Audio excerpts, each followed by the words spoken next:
It began in healthy-looking pigs, months, perhaps years ago. A new coronavirus spread silently within herds. Gradually, farmers started getting sick. Infected people got a respiratory illness with symptoms ranging from mild flu-like signs to severe pneumonia.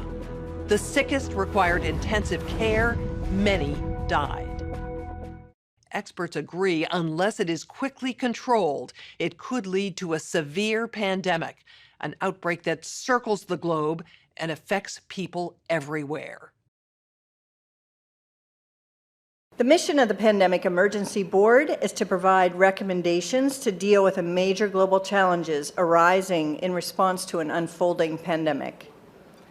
The board is comprised of highly experienced leaders from business, public health, and civil society. We could be looking at double the number of cases in 1 week and 16 times as many in a month if we are not able to stop the spread. That would be on the order of 500,000 cases, and it would continue to rise exponentially. In 3 months, we could be approaching 10 million cases. We're at the start of what's looking like it will be a severe pandemic. And there are problems emerging that can only be solved by global business and governments working together. We have known about CAPS-like viruses in animals and people for decades, but have not been successful at developing a licensed vaccine. And sure, there are new technologies that may help, but it's going to be difficult. I am not optimistic about having a vaccine in time to be relevant during this pandemic. So the policy crisis in question for this board in this meeting is this: how should governments, business, and international organizations allocate and distribute pandemic antivirals and medical supplies to the people who need them most? A global stockpile would certainly help ensure more rational and strategic allocation, but the reality is that we don't have the logistics capability, even within the UN, to bring that together in one place and run it. So this is where I think a collaboration between the international organizations like the World Health Organization and the private sector, which runs these supply chains for many purposes every day. Understand where the supplies are, make smart decisions about how to allocate them to the people who need them in the places that need them the most, and then work with the industry to move those supplies from where they are today to where they need to be. Just to underscore the point that cooperation among supply chain providers or businesses that have huge supply chains can add a lot of efficiency to the whole process. Public health agencies have issued travel advisories, while some countries have banned travel from the worst affected areas. As a result, the travel sector is taking a huge hit. Travel bookings are down 45%, and many flights have been canceled.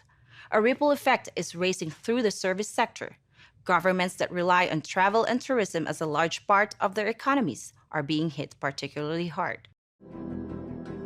How should national leaders, businesses, and international organizations balance the risk of worsening disease that would be caused by the continued movement of people around the world against the risks of profound economic consequence of travel and trade bans? What is essential, what is non-essential travel, we have to clarify this.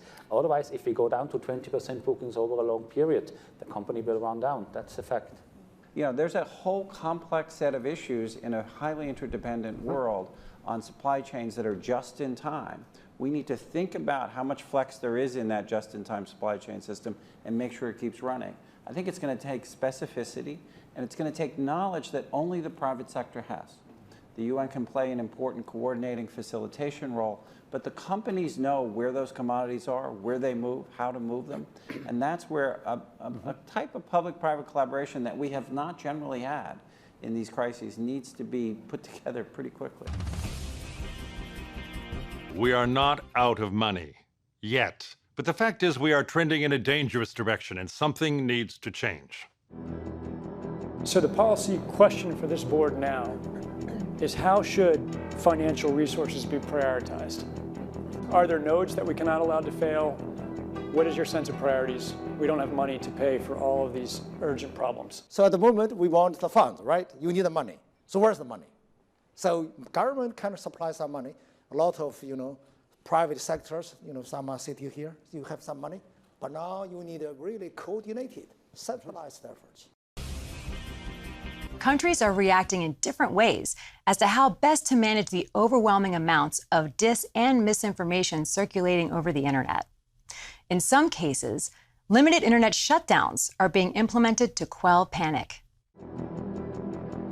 How much control of information should there be, and by whom? And how can false information be effectively challenged? And what if that false information is coming from companies or from governments? We're at a moment where the social media platforms have to step forward and recognize the moment to assert that they're a technology platform and not a broadcaster is over. They, in fact, have to be a participant in broadcasting accurate information and partnering with the scientific and health communities to counterweight, if not flood the zone, of accurate information, because to put the genie back in the bottle of the misinformation and disinformation is nigh impossible. One thing we haven't spoken about, and I'm wondering whether it's time to talk about this, is a step up from the part of the governments on enforcement actions against fake news. The outcome of the CAPS pandemic in Event 201 was catastrophic. 65 million people died in the first 18 months. The outbreak was small at first and initially seemed controllable, but then it started spreading in densely crowded and impoverished neighborhoods of megacities. From that point on, the spread of the disease was explosive. Within 6 months, cases were occurring in nearly every country. The global economy was in a free fall. The GDP down 11%. Stock markets around the world plummeted between 20 and 40% and headed into a downward cycle of fear and low expectation. Businesses were not borrowing, banks were not lending. Everyone was just hoping to hunker down and weather the storm.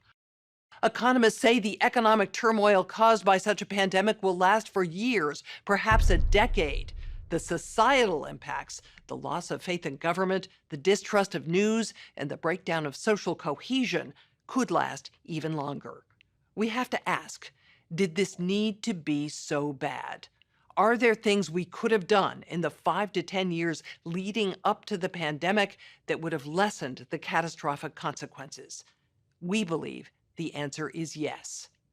So, are we as a global community now finally ready to do the hard work needed to prepare for the next pandemic?